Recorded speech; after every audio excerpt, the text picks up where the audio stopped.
Got a kitchen drawer that just is falling off the rails. See it?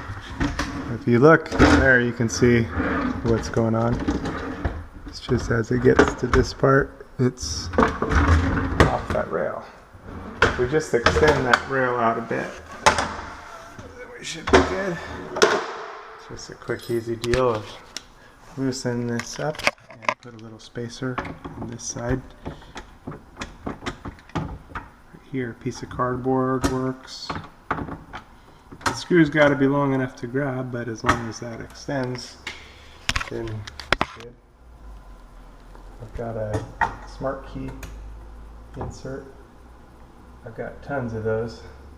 That should be just enough to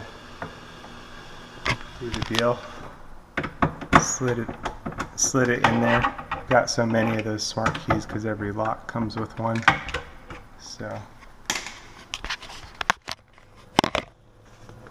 there we go.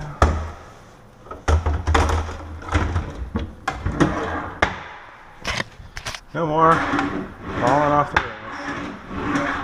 Nice and easy. And it positioned our drawer, which is nice. Taking the rest of them.